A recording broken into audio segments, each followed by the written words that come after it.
ustedes en teoría de la personalidad, solo que todo lo de hoy, ¿sí?, es un enfoque forense y criminológico, ¿ya?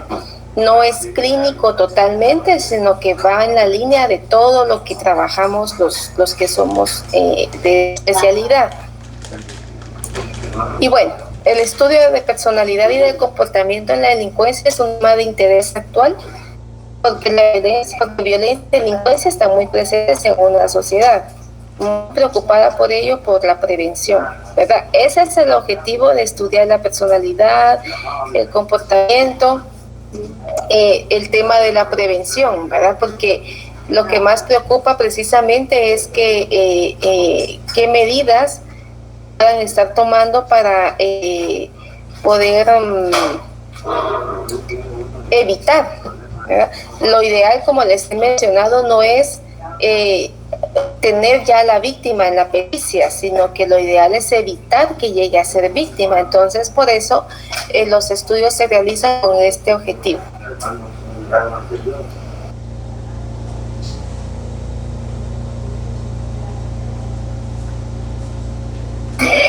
Con mayor fuerza en las últimas décadas se ha debatido si las personas que cometen actos criminales tienen determinadas características o rasgos de personalidad que influyen en su comportamiento, o si son las circunstancias ambientales las que determinan la violencia. Porque es muy fácil decir, así nacen, pero y cuando le hacen todos los estudios neurobiológicos no hay nada, y es un asesino serial. ¿Qué pasó ahí, verdad? Y de repente se encuentran a una persona que tiene todo lo biológico, pero no es antisocial. O sea, por eso es muy interesante ver el tema de qué factores puedan estar influenciando. Bueno, entonces, personalidad son los rasgos o factores persistentes, ¿sí?, que van a mantenerse en la manera en la que ustedes y yo percibimos, pensamos y nos relacionamos con el entorno, mente con el mismo, porque en la medida en la que ustedes tienen relación con ustedes mismos, así va a ser su relación con los demás.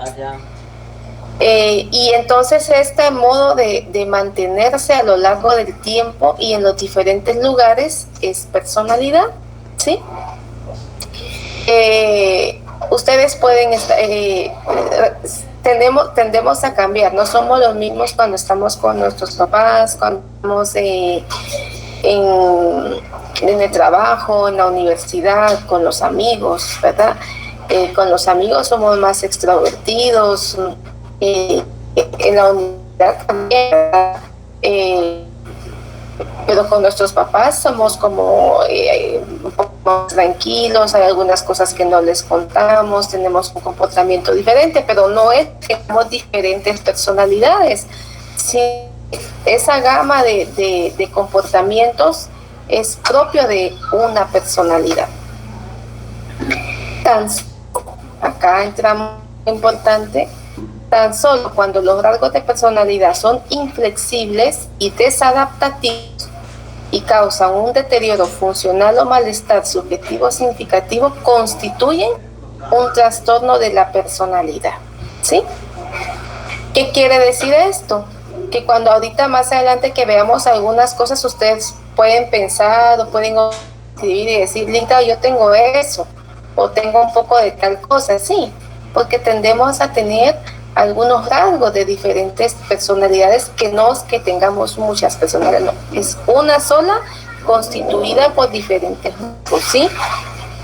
¿Cuándo se vuelve trastorno? Cuando yo ya no funciono, cuando no me adapto a los cambios, cuando ya no tengo una buena relación con los demás, ya mi comportamiento molesta, ¿sí? Ya mi forma de interactuar es molesto para mis compañeros, para mi familia, porque los que mejor pueden evaluar precisamente son los que nos ven. Yo puedo tener una percepción de mí misma, ¿verdad? Y trato en la medida de lo posible de mantenerme como en algún equilibrio, y pierdo el piso, ¿verdad? Porque pues soy humana. y cuando pierdo el piso me pongo a buscarlo para no quedarme mucho tiempo. Entonces, pero ustedes también tienen una percepción de mí. ¿Qué tan funcional puedo ser?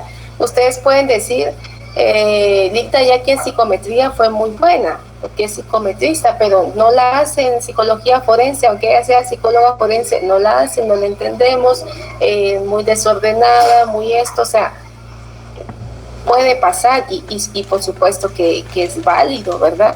Entonces, el adaptarse a los cambios, ¿verdad? Es quienes más lo ven muchas veces son los que están afuera. ¿Vamos bien hasta acá o ya me dejaron solita? No, aquí estamos. Vamos bien. Perfecto. Bueno, continuamos.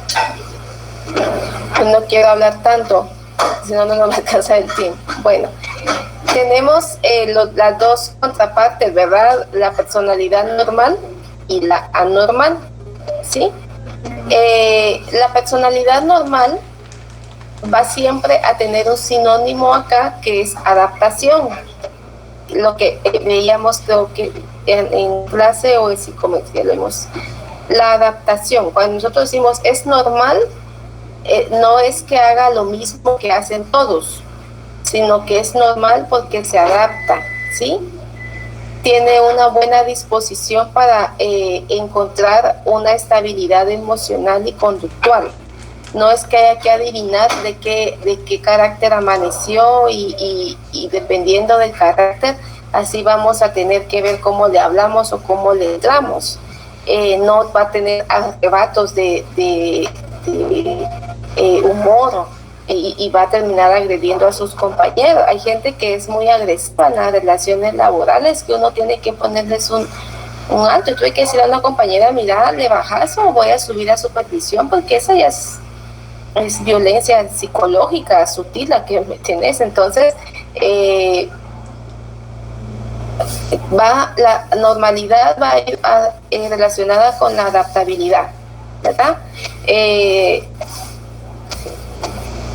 Por ejemplo, en mi trabajo nosotros nos mantenemos, yo regularmente me mantengo en sede central por el tiempo, por algunas razones, pero me toca a veces hacer turnos en Maina, ¿verdad?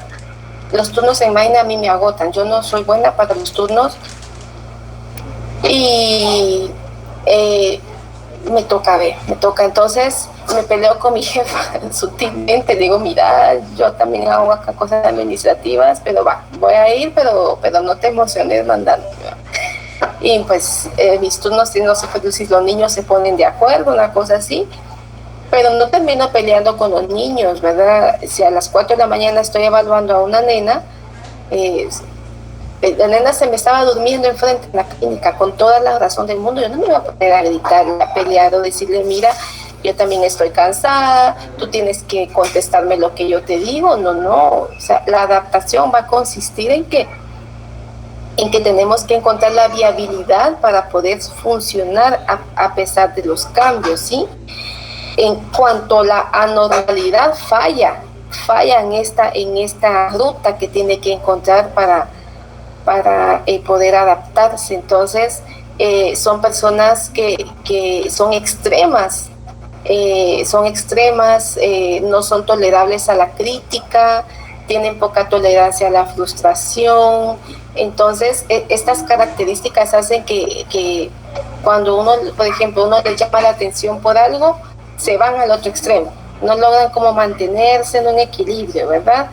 Y bueno, y hay de trastornos a trastornos, ¿sí? Hay de trastornos que son como que no afectan a la sociedad, pero hay otros que sí. Y aquí es donde entra todo lo forense, ¿verdad? Bueno, Millon, sí, propone una serie de características que diferencian a las personalidades normales de los trastornos de personalidad. Y él dice que los trastornos de personalidad se caracterizan por ser inflexibles, personas inflexibles, tendencia a fomentar círculos viciosos autodestructivos. Acá podemos pensar consumo de drogas, conducta temeraria, entre otros. Autolesionarse, ¿sí? y una tenue estabilidad emocional bajo condiciones de estrés. Quiere decir que cuando la persona está expuesta a factores de estrés le conocemos su peor versión, ¿sí? La peor es mentirosa, hipócrita, y así lo es Hart, ¿verdad? Hart lo pone así: hipócritas, mentirosos, él usa labiosos, algo así es la palabra que usa el psiquiatra. Entonces, bajo estrés son que ellos quieren quitarse de encima lo que tienen y se lo quieren heredar a otra persona. Si tienen mucho trabajo, quieren ver cómo responsabilizan a los demás porque no asumen sus propias responsabilidades. En cambio, Millon dice, la personalidad normal es una persona que tiene la capacidad de ser autónoma, o sea, independiente, competente, se ajusta de manera eficiente y flexible al medio social, tiene la capacidad de conseguir sus metas y de disfrutarlas. Entonces, disfruta lo que hace, no le estresa: ay, es que a los exámenes, ay, es que tantas tareas, ay, es que la universidad, ay, es que la virtualidad. Y yo les decía la vez pasada, cuando estén en la presencialidad, ay, es que el tráfico, acá no dejan que tomemos nuestro cafecito en la clase, no podemos comer en clase, ay, es que no sé qué, o sea, todo va a ser un consecuente rechazo, ¿verdad? Insatisfacción. Otras personas pueden decir: justo me quedo para pagar el mes de la universidad, pues qué bueno, no quiero dejar cursos porque me toca pagar moda, que de niño. Algunos hasta tienen la meta de llegar a su promedio de 90 cuando cierren eso para no hacerse su examen privado. O sea, la capacidad de disfrutar, ¿sí? De disfrutar, irse a comer un helado, tomarse un tecito, ir con su mejor amiga, su mejor amigo, estar con su novio, con su novia, su sexualidad, su platillo favorito, la capacidad de disfrutar, ¿verdad? Lo que ustedes se proponen. ¿Ya habían visto algo de esto en teorías de la personalidad?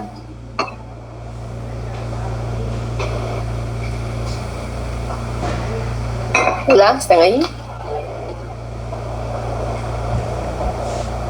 ¿Se me fueron? ¿Me dejaron sola? Sí, ya lo habíamos visto. Perfecto. Bueno, entonces vamos así rapidito para avanzar entonces con lo demás.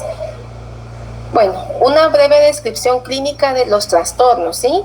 En psicopatología del adulto 1 y 2 ustedes van a ver todos los trastornos, no solo de personalidad, sino que del neurodesarrollo. Entonces, vamos a verlo acá como muy general. Y entonces en el grupo A tenemos a los sujetos extraños o excéntricos, ¿sí? Ellos son los que tienen un trastorno paranoide de la personalidad, el trastorno esquizoide y el esquizotípico. La característica general de estos tres son personas con incapacidad para establecer relaciones interpersonales adecuadas, que deriva de una mala socialización, de una introversión muy acentuada, de una inestabilidad emocional y de una radical independencia. El aislamiento social suele ser el resultado, en estos casos, de la falta de una mínima empatía afectiva. Ellos no están sufriendo con el distanciamiento social, ni con el teletrabajo, ni con eso de no tener que... Hasta andan unos memes ahí de que ya nunca hay que saludarse de beso en la mejilla ni abrazarse, ¿verdad? Ellos son personas aisladas. Algunos en el test de personalidad salen que son misántropos. Entonces, y una misantropía elevada, ¿verdad? Bueno, estas personas apenas experimentan cambios a lo largo de su vida porque ellos se acomodan, se encuentran su zona de confort en ese aislamiento. Bueno, acá tenemos a los teatrales, ¿sí? A las personas emocionalmente inestables o muy intensas y son inmaduras. Acá tenemos el trastorno histriónico, el narcisista, el antisocial y el límite. Ojo, porque acá en estos trastornos radica la psicopatía, la sociopatía, la antisocialidad, ¿verdad? Ellos son muy diferentes entre sí, aunque lo que comparten son la inmadurez, son personas dependientes y codependientes, ¿sí? Ellos tienden a tener relaciones parásitas, a tener relaciones simbióticas en las que si no vas tú, no voy yo. Si ella sale de vacaciones en tal fecha, yo también, porque es mi mejor amiga. Es que yo quiero trabajar en grupo solo con fulano, porque con otra persona no, o sea, y entonces empieza como a haber mucha rigidez en esto. Son muy dependientes y una dependencia patológica, porque el ser humano en cierta medida es dependiente, pero acá ya hablamos de algo más patológico. Y por supuesto ellos son mal socializados. ¿Qué quiere decir mal socializados? Que sus relaciones sociales son muy superficiales, son para tener algo a cambio de lo que están dando. Bueno, tenemos el grupo de los sujetos ansiosos temerosos, que ya es el grupo C.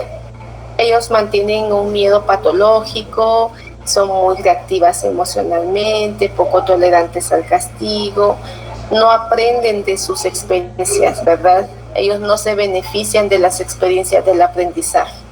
Entonces ellos no es que se equivoquen en algo y que ya no vuelvan a pasar por ahí, sino que se equivocan en repetidas ocasiones por la misma situación.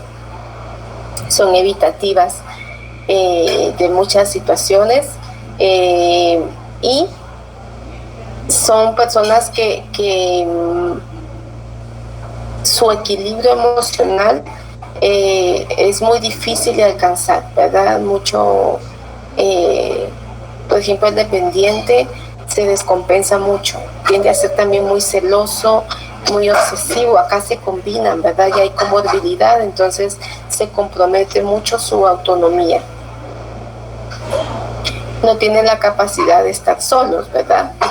Y bueno, dentro de la gama entonces de la personalidad violenta, como lo ponen en la guía o como pretenden ellos transmitir el mensaje, lo que sí encontramos es una personalidad criminal que, de acuerdo a Cheburrúa, ¿verdad?, y Esbeck, va a tener algunas características fundamentales, ¿sí?, que son la impulsividad, la falta de regulación emocional, el narcisismo y el estado de personalidad paranoide. La impulsividad y la incapacidad para autorregularse se asocian con la violencia, mientras que el narcisismo y lo paranoide se asocia más con trastornos mentales, ¿verdad? Violencia y trastornos mentales. Los síntomas narcisistas, antisociales o paranoides están conectados significativamente con la violencia. Y estos autores aportan 3 argumentos sobre la relación de la violencia con los trastornos de personalidad. Las reglas generales que son egosintónicos. ¿Qué quiere decir eso? Que ellos no reconocen que tienen un problema, por lo tanto evaden el tratamiento o evaden ir a psicoterapia, evaden mejora de sus relaciones, porque como es egosintónico, ellos creen que es una cualidad tener ese carácter. Dicen, si yo no tuviera ese carácter, cualquiera se aprovecharía de mí. O si yo no fuera como soy, no tendría lo que lograr. O sea, tienden como a verlo muy desde ellos. Así es mi forma de ser, ¿verdad? O que no hay nadie mejor. Por supuesto, sí, ahí va el narcisismo. Ajá. Los trastornos de la personalidad muestran comorbilidad.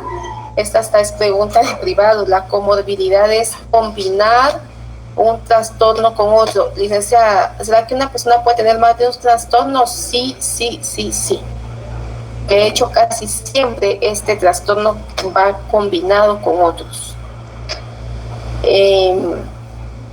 La violencia y el riesgo de violencia están asociados con frecuencia al abuso de drogas. Se ha encontrado que estas personalidades consumen sustancias psicoactivas, ¿verdad?, que son estimuladores, como la cocaína, el LSD, la heroína u otras sustancias. El LSD no, es como cocaína, heroína, y las que van más para que estimulan, excitan el sistema nervioso central. rasgos de la personalidad criminal, ¿sí? Desde un punto de vista dimensional, o sea, viéndolo desde varios panoramas, se coincide en que son impulsivos, tienen dificultad para autorregularse y son narcisistas y paranoides. Se dan cuenta, coinciden con Echeverría. Entonces lo vemos desde cualquier ámbito y van a tener estas características. Es importante considerar de que tener una valoración forense es difícil. ¿Por qué? Porque cuando ustedes entrevistan a un psicópata o a un antisocial o a un sociópata, no ellos se describen como las mejores personas del mundo, buenos papás, buenas mamás, buenos esposos, buenas esposas. Ellos no se van a describir como antisociales. Por eso quien mejor describe a su agresor es la víctima, ¿verdad? Porque es la que conoce cómo funciona en esa otra parte. Bueno, y entonces todos los trastornos que van a atentar contra la vida de otras personas desde diferentes... Atentar contra la vida no es solo tomar un arma y disparar o apuñalar o ahorcar, no. Atentar contra la psique, ¿verdad? Atentar contra su salud emocional. Cualquiera de ustedes o de nosotros puede tener un antisocial en su casa, una persona que nos disminuye nuestra capacidad para encontrarnos con nosotros mismos, disminuye nuestra capacidad de autorrealizarnos, disminuye nuestra capacidad para empoderarnos como hombres, como mujeres. O sea, podemos tener un antisocial muy cerca, ¿verdad? No es que tengan que ir ustedes a Pavón o a Pavoncito o al preventivo de la zona 18 a Matamoros para encontrar un personaje de estos. No es así, ¿verdad?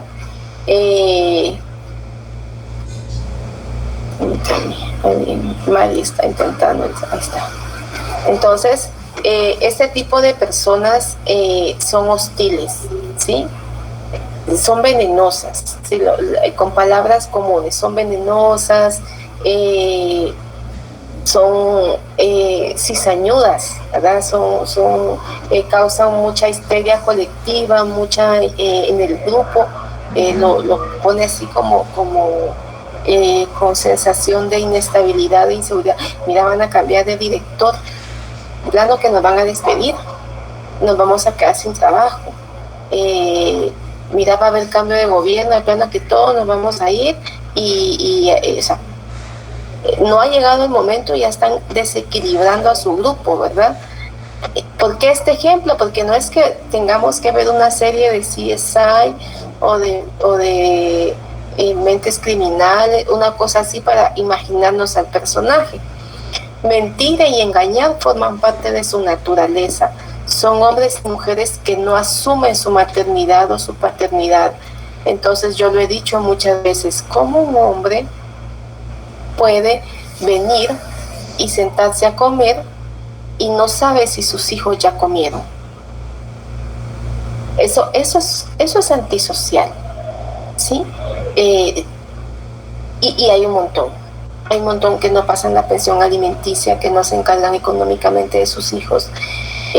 ¿Cómo puede venir y comerse el mejor buffet o comprarse la mejor camisa y sus hijos no tienen leche en su casa? Eso es antisocial. Sabiendo que la personalidad de este niño, la formación de la personalidad está en juego y que depende totalmente de los adultos encargados. Son incapaces de distinguir entre la verdad y la mentira porque se vuelven mitómanos, ¿verdad?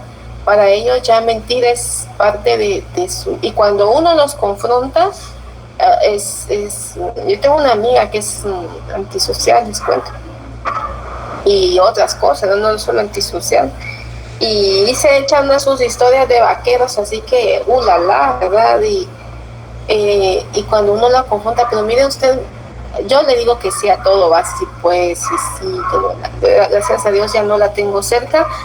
Es una muy buena persona desde un sentido, pero desde otro uno no sabe si lo que está haciendo es como queriendo perjudicarlo.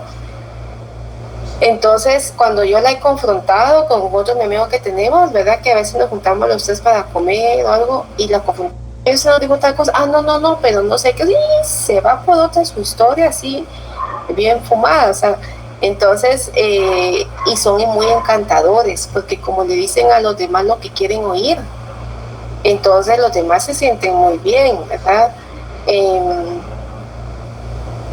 El estilo cognitivo de estas personas se caracteriza por la pobreza de planificación y juicio. Acá yo difiero un poco con el autor, ¿sí? Difiero un poco porque el antisocial también hay una población en la que no da un paso en falso. Todo lo tiene ya calculado previamente. Entonces, difiero que no todos, algunos, ¿sí? Y lo vamos a ver mejor en sociopatía y psicopatía, ahí lo vamos a distinguir mejor.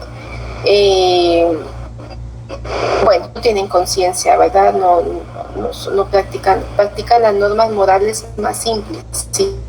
Como para impresionar, caer bien. Y bueno, dicen los estudios que es un trastorno más frecuente en hombres, eso es cierto, no así, hay un buen porcentaje de mujeres antisociales. Mentalmente, acá tenemos antisocial, el título, ¿sí? No hice el esquema, lo había hecho, el antisocial acá. Y de este lado está el sociópata y acá el psicópata. O sea que el papá es el antisocial y sus hijos, el sociópata y el psicópata. Bueno, acá pues es de lo que hemos hablado, ¿verdad? Son personas que tienden a tener fracaso escolar. Hay muchos antisociales que los formó la sociedad, ¿sí? Lo vamos a ver más adelante en el tema de las bases sociales y biológicas de la violencia. Entonces, me voy a ir aquí muy rápido porque acá eso es lo que explica, ¿sí? Bueno, esto lo vamos a... los tengo acá porque es importante que ustedes lo identifiquen cuando ya revisen sus diapositivas y eso. Dentro del comportamiento de estas personas está el consumo de drogas, consumen marihuana, cocaína como fumar, ¿verdad? Es como muy común hacerlo sí, en su trabajo, de desaparecerse un tiempo porque consumen, ¿verdad? Son frecuentes en la inestabilidad laboral, por eso en la entrevista es importante preguntar cuántos trabajos ha tenido, el tiempo de duración que ha tenido en cada trabajo y las razones por las que se ha ido de ese trabajo, ¿sí? Tienen dificultad para encontrar una buena solución a los conflictos, ya sea económicos, de vivienda. Si son problemas económicos no los afrontan, los evaden. Es que no hay cárcel por deuda. No hay cárcel, pero le van a embargar el salario, va a aparecer y ahí no va a encontrar trabajo. Y cómo no va a asumir una deuda de algo que consumió, porque en su momento le fue útil, ¿verdad? También la incapacidad de funcionar como pareja. Ellos, para que funcionen como pareja, tienen que tener un hombre o una mujer sumisos dependientes, ¿sí? Y es aquí donde se dan esos crímenes en pareja, y uno es el que lidera y el otro es el que hace todo lo que le dice. ¿Saben cuál es un ejemplo caricaturesco? Pinky Cerebro, ¿verdad? No sé si ustedes vieron esa caricatura, lo que hace tiempo. Sí, la vi. Sí, linda. Esos problemas dice que muchas veces se originan en la infancia. Yo diría siempre, ¿verdad? Y ya desde niños van creciendo, desde niños van mostrando las señales, van viendo las señales, ¿sí?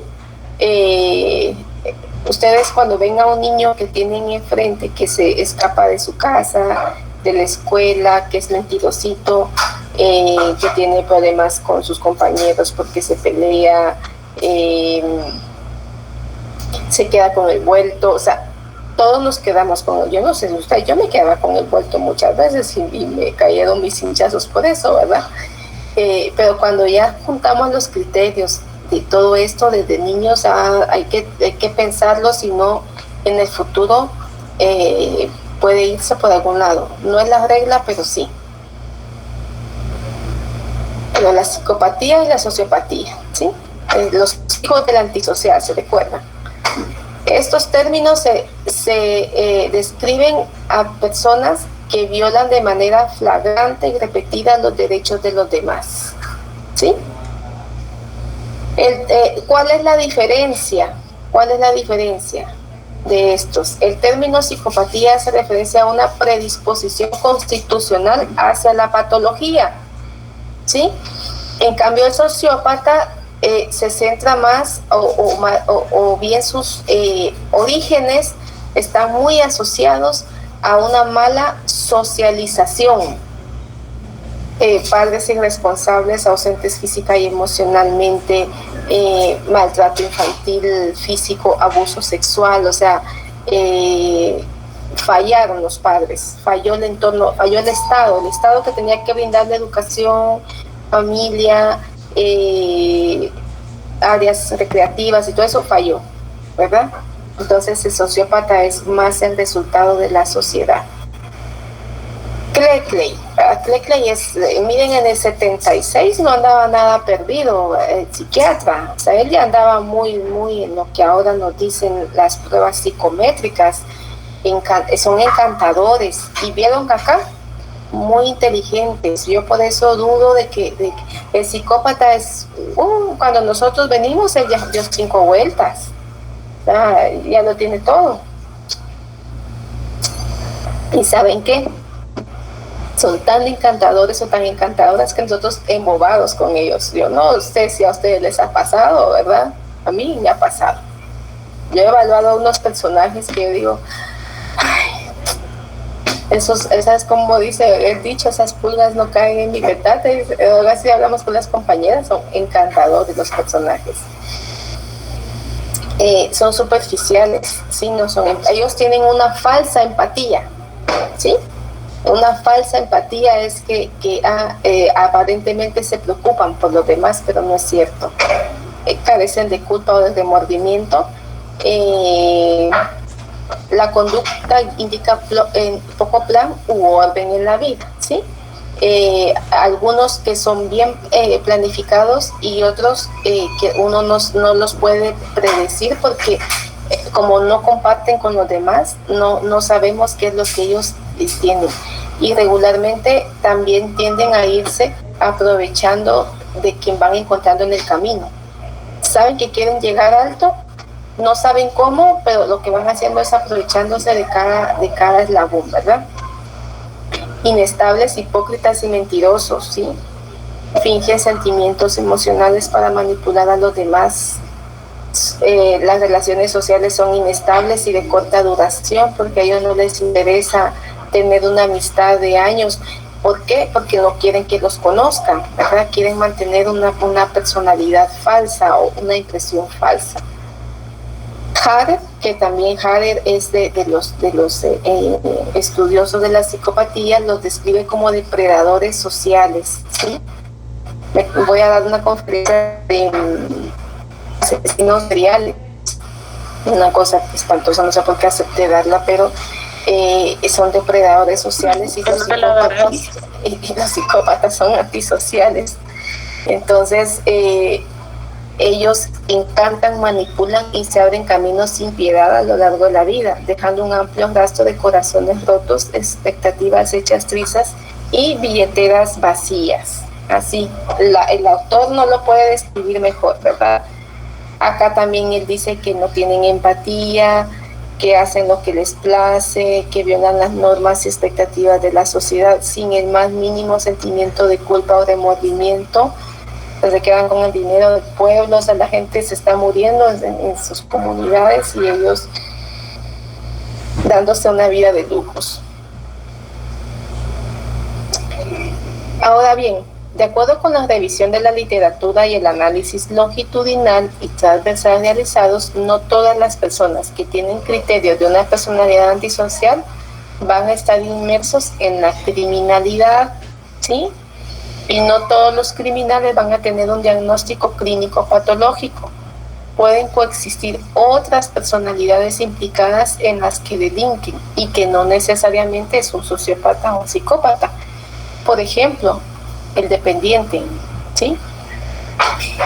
El hombre dependiente puede terminar cometiendo un crimen liderado por la mujer, por su pareja sentimental, porque la sociópata o psicópata es ella, pero él es el dependiente. Entonces él, por la búsqueda de aprobación, por mantenerla, por muchas razones asociadas a la dependencia, puede cometer un crimen y no es un psicópata.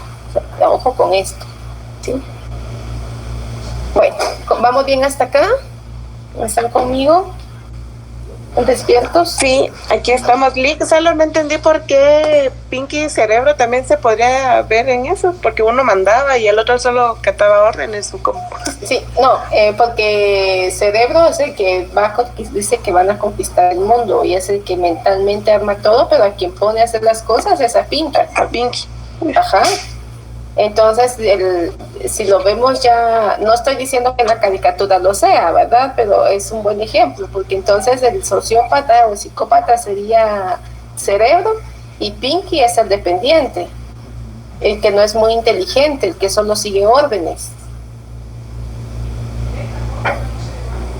¿Ahora sí? Gracias. Sí, es que yo lo estaba viendo como que por otro lado. ¿Cómo lo estaba viendo usted? O sea, yo sí lo entendí porque Cerebro era el que armaba los planes, aunque yo ya tenía ratos de no verlo, entonces se me estaban como que confundiendo. Por eso mejor le pregunté para tener mejor claro el concepto. Ah, ok, está bien. Bueno. Tenemos acá bases sociales y biológicas de la violencia. Fíjense que yo les compartí un documento a ustedes. No sé si alguien se tomó el tiempo para revisar su material de aprendizaje. Vamos a verlo acá. Aquí está.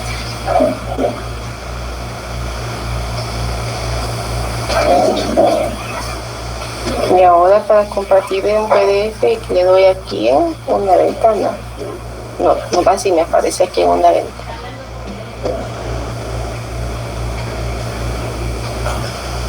Sí están viendo el documento, ¿verdad? Sí.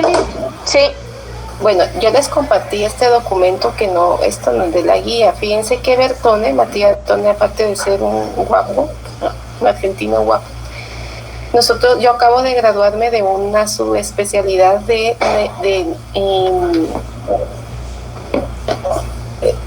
es un título largo, pero es entrevista neuropsicológica y psiquiátrica de la psicopatía y del comportamiento desviado.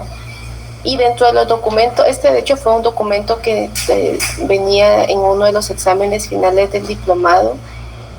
Se los compartí porque en algún momento que lo lean les va a parecer muy interesante. Él habla sobre el cerebro violento, ¿sí? Y entonces él explica cómo en un psicópata o en un antisocial van a fallar los mecanismos inhibitorios, ¿sí? Él, por supuesto, él es psicólogo, médico, neurólogo, psiquiatra, él tiene para explicarlo mejor. Yo no lo puedo explicar como él, pero sí lo que él transmite es que el COF, ¿verdad? Donde es todo lo de las capacidades ejecutivas falla en la toma de decisiones. Y entonces ellos, la capacidad de inhibirse ante comportamientos agresivos falla, ¿verdad? Y también falla la capacidad de, falla tanto el inhibirse como también el controlarse, o sea, como funcionan en diferentes momentos. Entonces él habla de la amígdala, del hipocampo, del COF, ¿verdad? Entonces, cuando fallan estas dos áreas en el cerebro, la persona no tiene la capacidad afectiva, emocional, como dice acá, e intelectiva, para poder venir e inhibir su comportamiento, un depredador sexual, ¿sí? Por ejemplo, el agresor sexual de niños, a ellos les falla, o sea, el pederasta viene y se excita cuando ve a un bebé en pañales. Para eso es muy excitante, es provocador de orgasmos. Él no se excita con una mujer, él se excita viendo a un bebé, viendo a un niño. Para ellos pero no lo abusan sexualmente, porque el pederasta no le falla los impulsos, ¿sí? Él se contiene. El pedófilo viene, se excita cuando ve al niño y lo que quiere es penetrar al niño. Entonces a él le fallan las dos áreas, tanto la corteza órbitofrontal, ¿verdad? El COF, como también el hipotálamo. Entonces,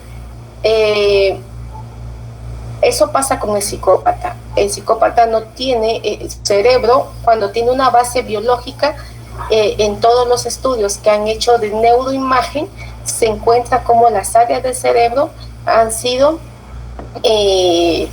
ya afectadas. Hay un videito que les puse que lo va a explicar mejor. Yo no soy psiconeuróloga, me encantaría hacerlo para podérselos explicar, pero sí los invito a que lean este documento. Quienes van por esta línea les va a encantar porque van a comprender cómo el maltrato infantil viene y, por ejemplo, anula las neuronas espejo. Cuando las neuronas espejo, ¿sí?, se anulan, entonces el niño no es empático. Y las neuronas espejos están desde el vientre, ¿verdad? Y nace el bebé y el bebé va viéndose en los adultos cariñosos, comprensivos, empáticos. Entonces esto empieza a generar, por eso son neuronas espejo, porque se forman a través de la imagen o del símbolo que tienen. La idea no es confundirlo, la idea es como enriquecer esta parte del comportamiento explicado desde la biología, y que ustedes sepan que sí se explica desde la biología un comportamiento violento. La idea que como hay material que subo y no revisan, me encantaría que sí lo vean. Que sí lo vean, fue parte de mi examen final, me lo disfruté, fue además cortito porque tuve unos que me costó mucho entenderlos, pero se los dejo, es un material que no podíamos compartir en ese momento, pero ahorita ya terminó su especialidad y espero que lo disfruten. Y quienes no, pues están en su derecho a solo darles una leidita. De repente les pongo un par de preguntas en el examen final, solo para que nos quedemos, por ejemplo, cómo el maltrato infantil perjudica la personalidad o algunas situaciones así. Bueno, están calladitos ustedes. Licenciada, perdone, ¿eso de las neuronas espejo afecta cuando hay autismo o estoy lo... Está comprometido en el autismo? Ah, ok. Sí, solo que, Susan, el autismo no es, el autista no es psicópata, ¿verdad? No. Ahí es solo un elemento que complementa el autismo, pero muy buena observación. Gracias. Bueno, tenemos en bases sociales y biológicas, ¿verdad? Acá hablan acerca de la violencia afectiva y la violencia predadora. En resumen, la violencia afectiva es la que todos traemos como mecanismo de sobrevivencia, ¿sí? Somos seres mamíferos que venimos como evolucionando a través del tiempo, pero sí tenemos un sistema nervioso central que a través de su sistema nervioso autónomo va a activar nuestros recursos de violencia, ¿verdad? Por ejemplo, el sistema parasimpático nos acelera y nos hace escapar de un asalto o defendernos de un asalto o quedarnos paralizados y tenga que estar. A mí me tocan así y ahora les doy todo. En cambio, otros, tengo un amigo que se le subieron al carro para asaltarlo y se pone a pegarle al ladrón y así como usted, como no lo mataron, ¿verdad? Entonces, esta es la violencia afectiva, ¿sí? La que es una forma de defendernos. Esa es natural, es innata. La violencia predadora es la que va más, es fácil de comprenderla porque el título lo dice, va enfocada a afectar a la sociedad, ¿sí? A hacer daño, a provocar daño. Entonces no tiene como más, una forma más sencilla de explicar. El enfoque de ambas, una es autoprotegernos y el de otra es hacer daño a la sociedad. Y para hacer daño a la sociedad utilizan la religión, la política, organizaciones, sectas, o sea, pueden utilizar cualquier recurso para hacer daño a la sociedad o sencillamente lo hacen de una forma individual y no colectiva, ¿verdad?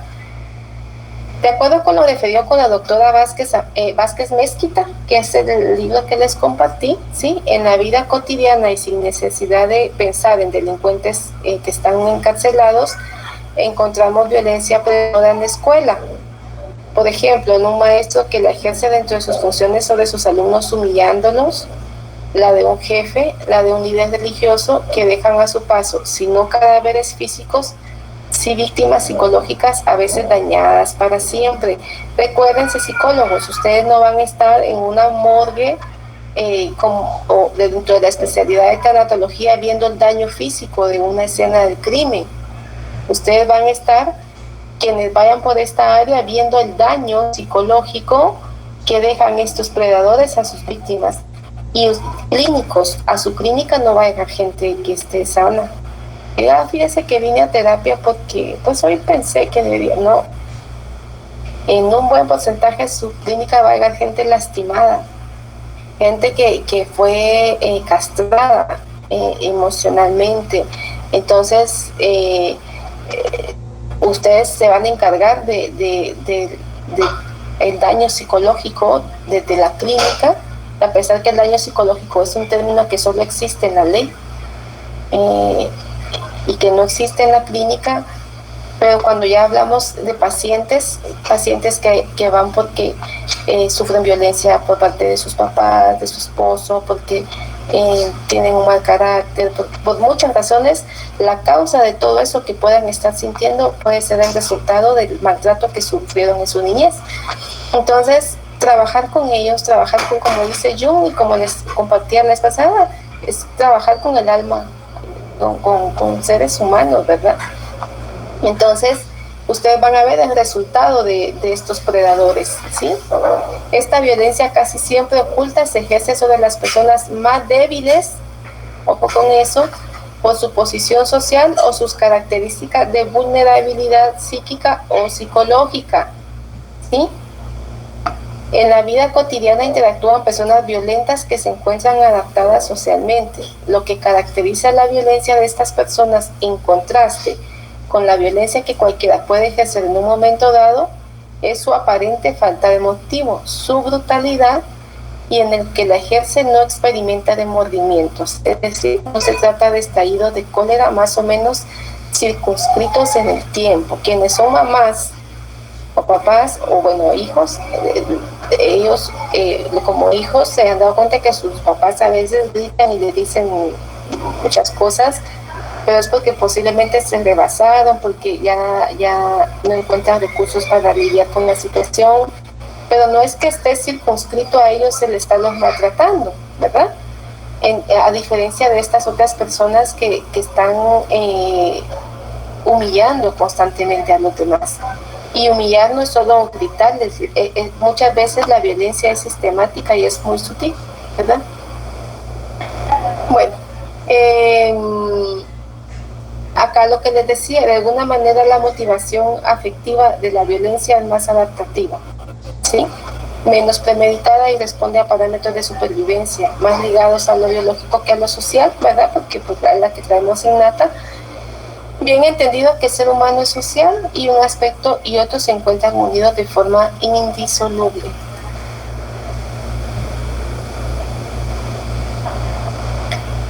Las bases sociales de la conducta violenta, ¿sí? Acá la palabra clave es el maltrato infantil, ¿sí? El niño no nació así. Este niño va a nacer con un cuerpo calloso bien estructurado. Si se le hace una neuroimagen a los 8 meses, 10 meses, pues va a un buen desarrollo. Ustedes sabían que la imagen, cuando ven la masa gris, la que se ve todavía como que le falta es el frontal, ¿sí? El frontal en la neuroimagen de un bebé todavía tiene espacios, área blanca, ¿sí? Entonces, a diferencia del occipital, del temporal y todas estas áreas del cerebro, se ven que ya tienen toda la masa gris integrada porque es lo primitivo, ¿verdad? Desde primates, los chimpancés, todos ellos tienen esto acá gris. Pero acá, que es lo que tenemos los humanos, se va formando en el crecimiento. Entonces, hacen la neuroimagen de un bebé y van a ver que todo el frontal está incompleto. Entonces el neurólogo le va enseñando a ustedes, miren, acá todavía tenemos espacios, pero cuando tenga 2 años ya tiene que haber un porcentaje tanto. Llevan al bebé a los 2 años y ya hay más masa gris en el frontal. Entonces un niño que no sufre violencia, su frontal, ¿sí? Todo esto acá, no miren mi frente, ¿no? Imagínense aquí en frontal, todo esto acá se va a ir llenando, ¿sí? Toda la masa gris se va a ir llenando sin ningún inconveniente. Entonces, al llenarse acá, ustedes van a ver una persona bien adaptada, bien integrada, con una buena resolución de conflictos, pero un niño zarandeado, como dice la autora, que es expuesto a violencia, a gritos, que no tiene los cuidados necesarios, entonces viene y la masa que tiene acá gris, que se tiene que ir llenando, falla. Entonces a ellos de adultos, cuando los evalúan, no encuentran como otras áreas dañadas, sino que precisamente esta área que tenía que terminarse de formar, no lo hizo porque por el maltrato infantil.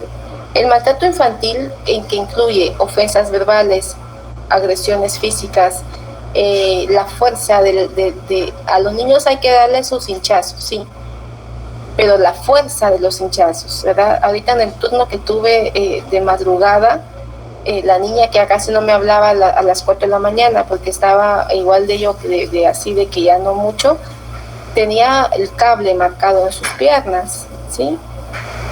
Según el examen médico forense, ese cable, con ese cable le habían pegado 48 horas antes y tenía unas equimosis recientes que se hicieron en las últimas 24 horas. Según el relato de la niña, se lo hicieron con un palo de guayabo. Entonces, esto que sufre esta niña no hace que esto de acá se desarrolle. Y entonces... ¿Qué es equimosis, Lita? Son como las marcas de los golpes, ¿sí? Ah, ya. En los primeros tiempos se llama equimosis y ya días después se llaman hematomas, porque ya están moraditos y ya como caldito de frijol. Ah, ya, gracias. Entonces, esto que está sufriendo esta niña anula acá. Y el maltrato infantil entonces favorece diversos tipos de trastornos en el desarrollo de la personalidad, entre ellos el antisocial, el paranoide, la personalidad disociada, el límite, y los promueve el consumo de drogas, ¿verdad? Porque acá recuérdense que está la inteligencia, las ejecuciones, el control de impulsos. Entonces, esto si falla acá, falla todo lo demás. Por eso ustedes clínicos, ¿sí? Clínicos, no pueden explicar un comportamiento solo así por así. Ustedes aprenden a amar a las personas, amar el lado oscuro de las personas. Y con eso no refiero a que las amen de enamorarse, no. Ustedes aman el lado oscuro de las personas porque ustedes comprenden que ese lado oscuro tiene una justificación, una explicación. Esto no quiere decir que van a favorecer a un maltratador, no quiere decir que ustedes van a favorecer a un violador, no. Pero van a poderlo escuchar sin juzgarlo, porque posiblemente hay algo que explica ese comportamiento, ¿verdad? Espero que eso no sea mal comprendido, que yo no haya transmitido mal el mensaje. Vivimos en una sociedad de violencia, donde el abandono, el maltrato y la discriminación, ¿sí? Hoy tengo un montón de perdón que vea el teléfono, estoy llena de estos últimos sábados, me saturan con algunos temas, donde el abandono, el maltrato y la discriminación con los más débiles está a la orden del día. ¿Y quiénes son los más débiles? Los niños, ¿sí? Y los niños que nacen con alguna situación diferente, mucho más. Con autismo, síndrome de Down, con Asperger y otros trastornos del neurodesarrollo que no ubico. Ellos, los niños con discapacidad intelectual, wow, ellos son bien vulnerables, bien vulnerables. Entonces, es como cualquiera se va a aprovechar de ellos, ¿sí? Una persona normal ve a un niño así y su respuesta inmediata es proteger y cuidar. Un psicópata es aprovecharse, tener las ventajas del caso, ¿sí? La sociedad en cierta medida favorece el comportamiento violento. Oh, por supuesto. Miren ahorita con la serie esta de... ¿Cómo se llama la serie? Creo que la mencionamos el sábado pasado. Calamar o algo así. Calamar. Todos encantados. Es que quiero ver, se quedó en tal cosa para ver si da un paso y la matan o lo matan. Las series de narcos, ¿verdad? De Chapo, de Escobar, admiran a Pablo Escobar. Es admirable, un hombre muy inteligente. Él es un perfecto ejemplo del psicópata. Él venía y a fin de año toda la gente de su comunidad, de su barrio, canasta navideña, si queremos decirlo así, y su bono de no sé qué cantidad de dólares, todas las familias. Construía casas, escuelas, en Edo todos los niños con sus útiles, pero eso no es porque él quisiera al barrio, eso es porque el barrio o lo iba a esconder de cuando la policía lo fuera a buscar. O sea, tenía él una ganancia secundaria por lo que estaba haciendo. Entonces, nos encanta esta serie. Bueno, a mí sí no, por el tema que padezco de ansiedad, no me cuido de no ver mucha violencia, aparte que ya la escucho en la clínica. Entonces, pero a la gente le encanta eso. Entonces, en nuestra sociedad, el más fuerte, el que siempre sale ganando, el que tiene el dinero para lograr pues lo que quiere, lo aplaudimos, ¿sí? Entonces promovemos este tipo de comportamientos. ¿Qué tal, amigos? Como siempre, acá, este es un videíto de la doctora Ostrowski, muy bueno. Acá había jalado, tengo algunos libros de ella, pero me los movieron. Bueno, lo que quiero saber es si se escucha el videíto, sí, porque como no lo he puesto en Google Meet, no he puesto videos en Google Meet, no se escucha. Me dicen, por favor. Salud. Sección de factores que llevan a un individuo a cometer actos violentos. La doctora Peggy Ostrowski ha dedicado parte de su vida a investigar la relación entre estos y nos explica cuáles son las causas que llevan a las personas a cometer atrocidades.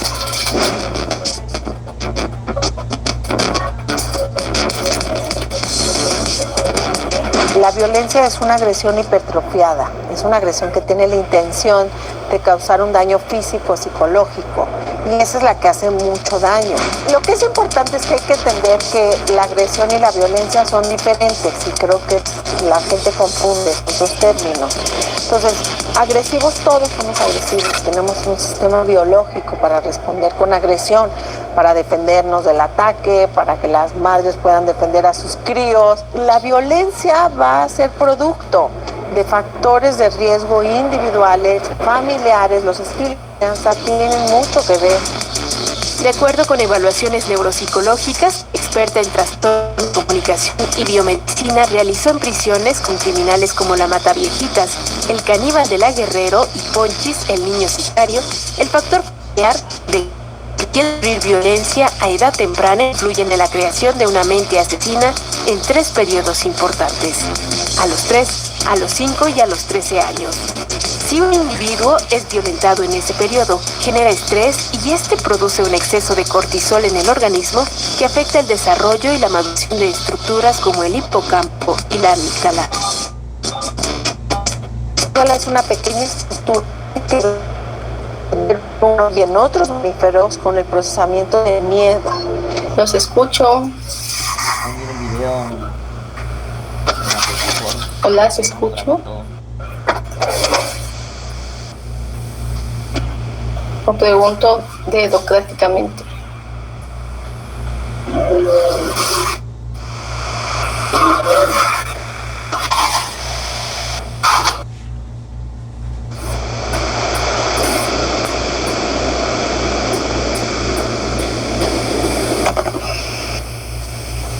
Buenos días, Lisa.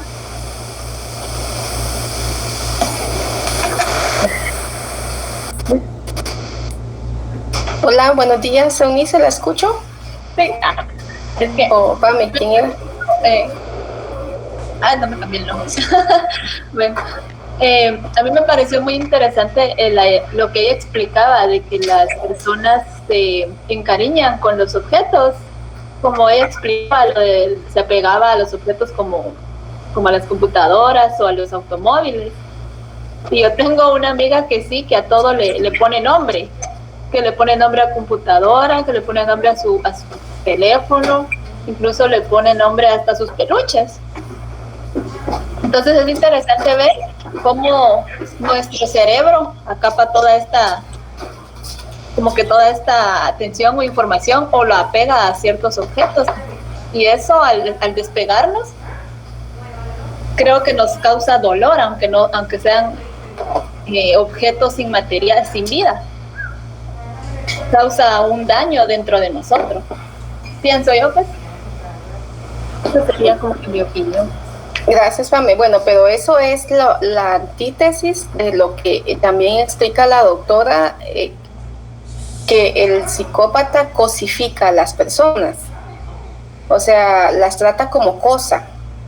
Por eso se le facilita mucho agredirlas, porque las trata como yo no sé cómo tratan ustedes a su celular, me imagino que lo tratan bien, porque si se quedan sin celular un día se cae el mundo, pero para ellos una persona tiene menos valor que un celular, ¿verdad?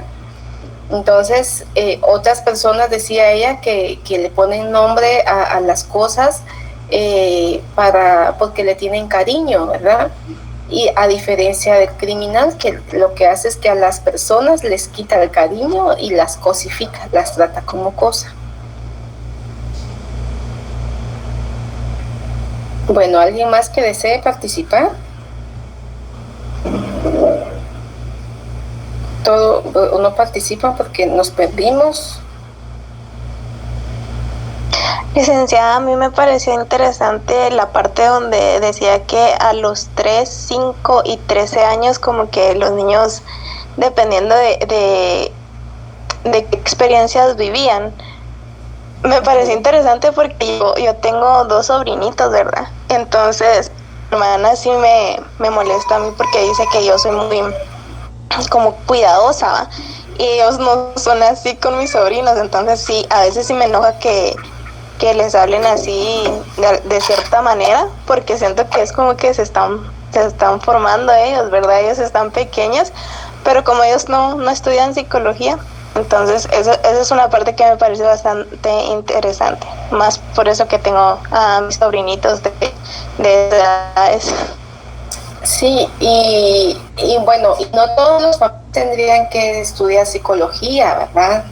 El brindarle cuidados, los cuidados necesarios a los niños depende más de los estilos de crianza que han tenido y de lo que tienen para dar, ¿verdad? Entonces, pues hay muchos papás que no son psicólogos y son muy buenos papás, muy conectados emocionalmente con sus hijos, le dan su espacio, fomentan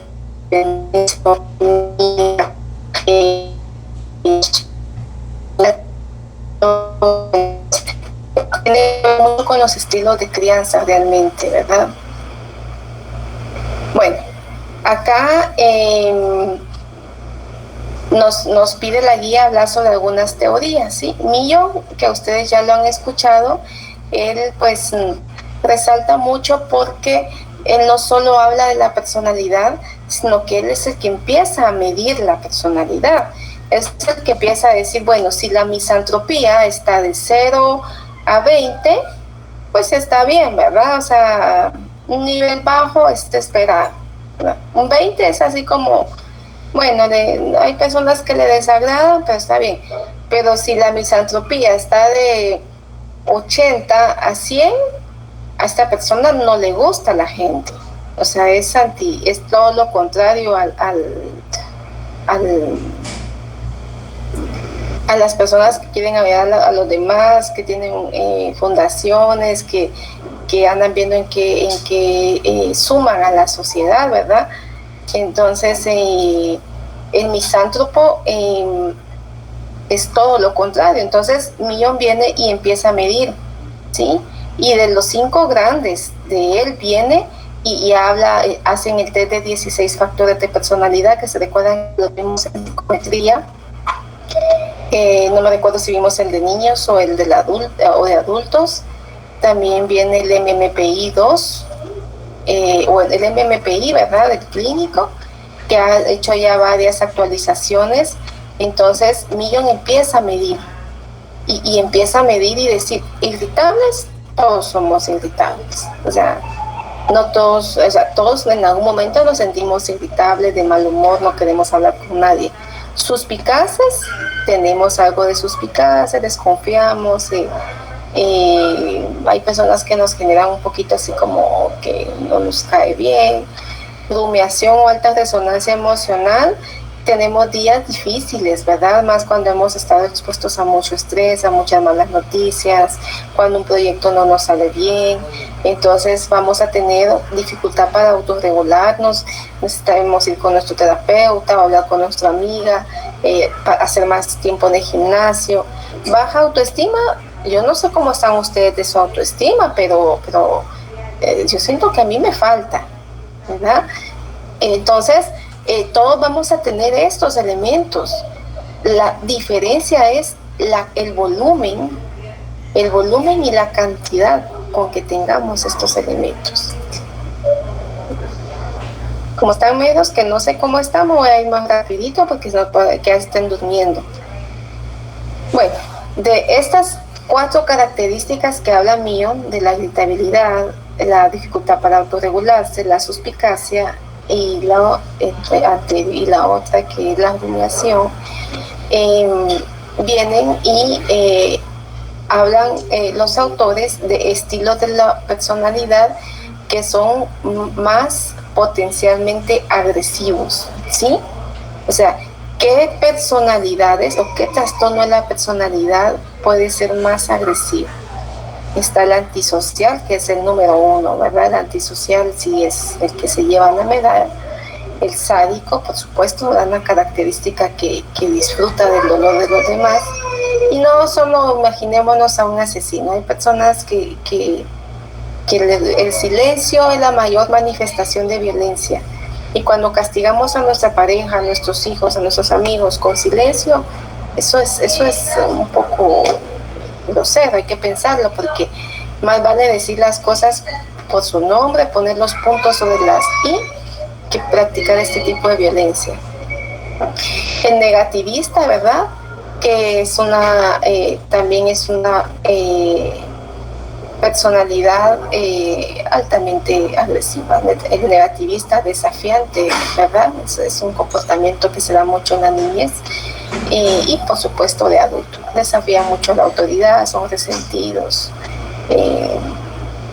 Tiene varias características muy comunes. El límite, el trastorno límite de la personalidad es más común en mujeres.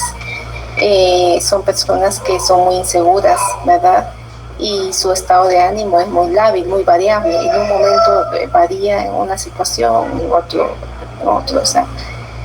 Y el paranoide, ¿verdad? Que se mantiene a la defensiva, que provoca a los demás, que se proyectan los demás. Los celosos, muchas veces los celosos patológicos están proyectando su infidelidad.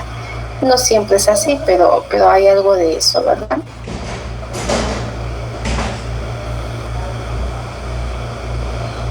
Bueno, acá tenemos a Reinhardt. Ajá, ya lo mencionamos anteriormente, ¿sí? Que da como las 5 cualidades o, ¿verdad? o características del psicópata.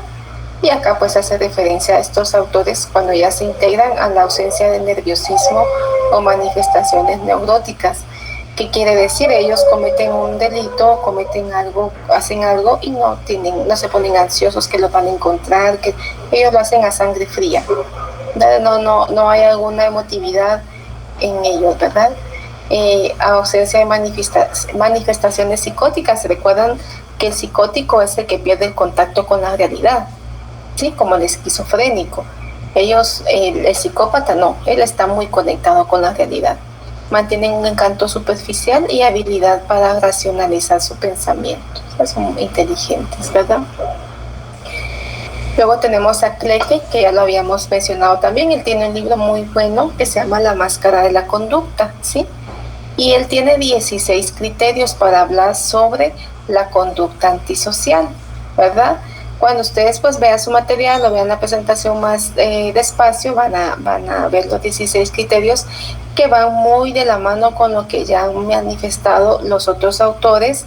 Son personas inteligentes, encantadoras, no tienen alucinaciones u otras manifestaciones de alteración sensoperceptiva, no se ponen nerviosas ante las situaciones de atentar contra los demás, no se puede confiar en ellos, son mentirosos o insinceros, no tienen culpa ni vergüenza, no tienen remordimientos. Cuando uno los entrevista, el caso de los tacos, ¿se recuerdan que les contaba de la mamá que mató a su hija por unos tacos?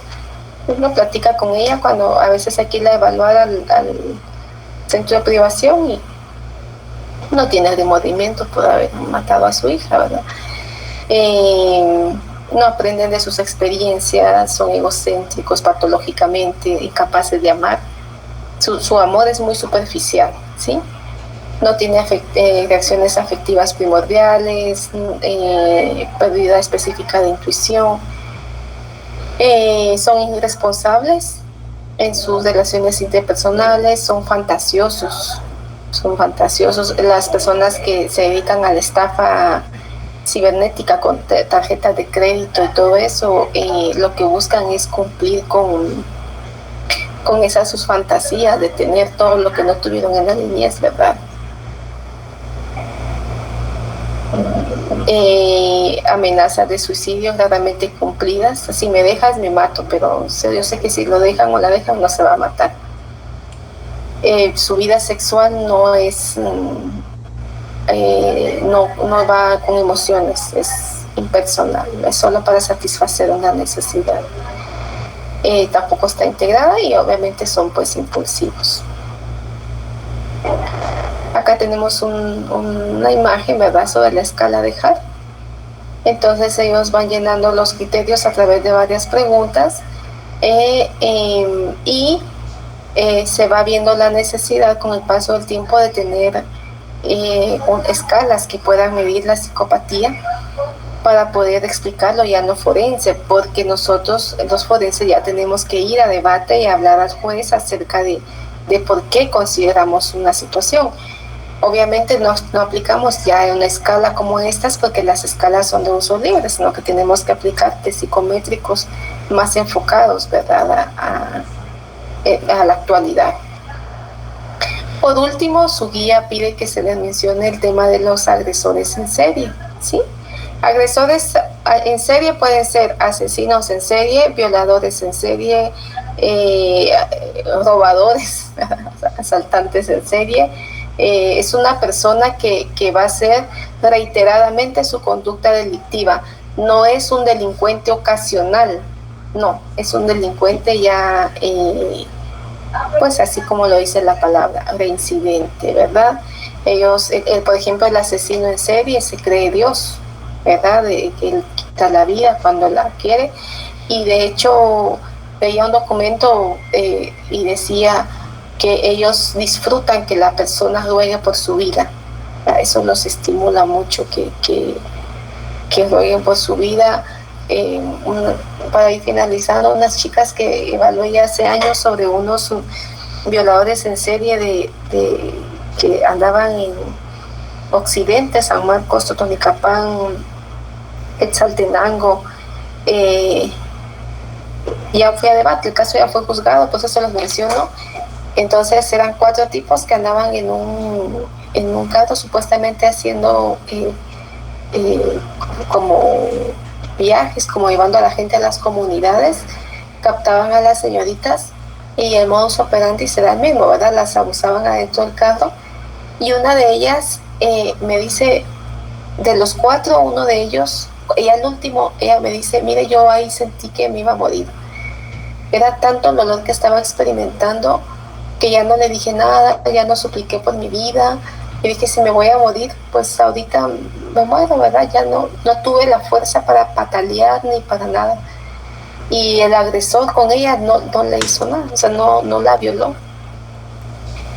Y le puso le subió el pantalón y le dijo, no le vas a decir a los demás que no te hice nada, si no te va a ir peor, de una serie de cosas. Entonces, sin duda, él lo que lo excitaba, ¿verdad?, era escuchar que la otra persona estaba rogando porque no la violaran, porque no la mataran. Entonces, este comportamiento omnipotente es muy estimulante para los agresores.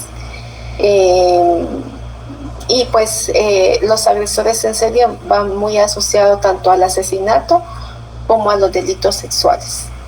Hay agresores en serie familiares, ¿verdad? Abusaron de la familia. Encontramos a la abuela, a la mamá, a la hija y a las nietas abusadas por el mismo sujeto. Y bueno,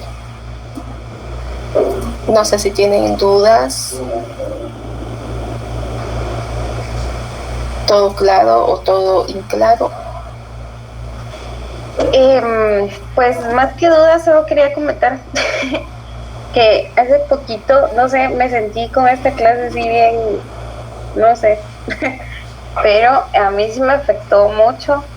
Acabo de salir de una relación si se puede decir en comillas, ¿verdad?, amistosa de muchos años. La conocí desde que tenía como 12 o 13 años, no recuerdo bien, pero al principio cuando uno es así patojo le parece como que divertido, no sé, ¿verdad? Pues yo la miraba que nunca tenía miedo a nada, que siempre estaba ahí y no le importaban sus estudios.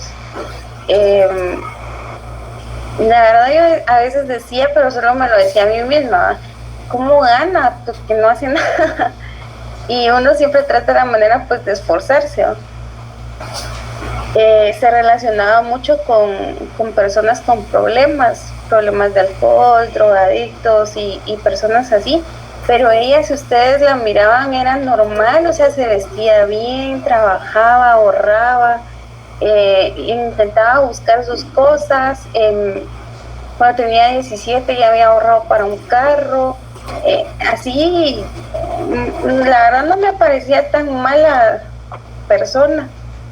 Era muy escandalosa en la calle, si algo no le gustaba lo hacía saber, pero así inmediatamente.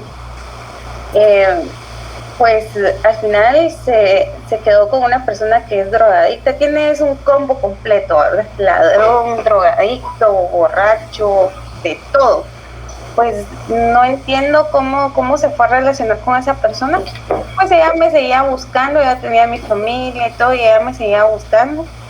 Y me contaba que estaba pasando penas, que no tenía dinero, por supuesto, porque el hombre pues no hace nada, ¿verdad? Y ella dejó de hacer todo lo que hacía.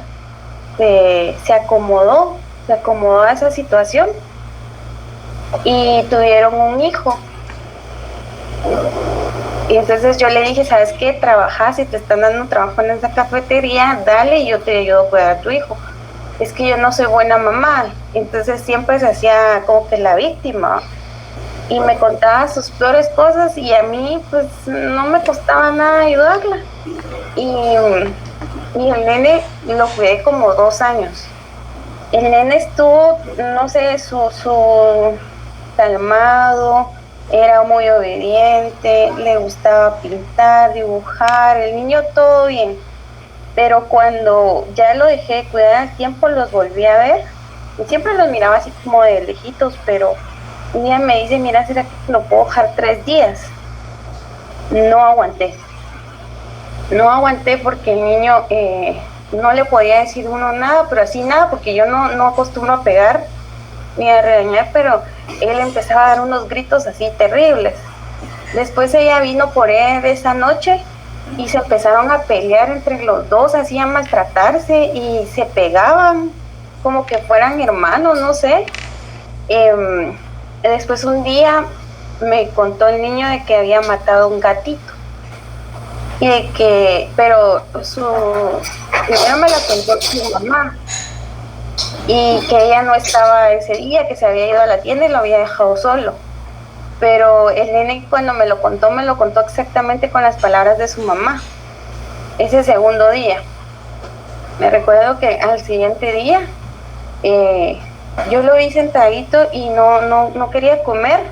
Y yo le dije, ¿seguro que no vas a comer? ¿No tenés hambre? No, es que yo no quería matar al gatito, pero mi mamá me dijo que tenía que matar al gatito y yo lo tiré para arriba. Eran unos gatitos como de 2, 3 días. Yo lo tiré para arriba y se murió. Después mi mamá lo pateó. Entonces me empezó a contar otra cosa que su mamá no me decía. Y a mí sí me dio un poquito de miedo. Entonces yo le dije que no pasaba nada, que ya había pasado y que eso no... Ya después el gatito ya estaba bien y todo y que comiera. Pero el nene estaba así como, no sé cómo decirles, estaba de mover el piecito, las manitas, estaba sentado en el suelo, a la par estaba el sillón y estaba una mesa y él estaba abajo de la mesa y no estaba viendo la televisión está... Le bajé volumen para ver si se daba cuenta y no se dio cuenta que yo bajé el volumen. Seguía moviendo sus manitas y sus piecitos hasta que le pregunté qué era lo que le pasaba.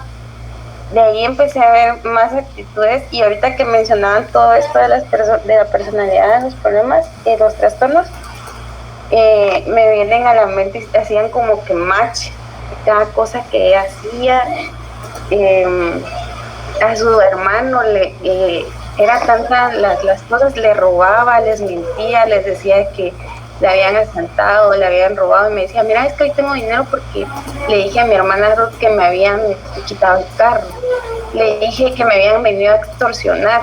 Fíjate que como Mario no me quiso ayudar, que era su hermano mayor, y le iba, él trabajaba y pues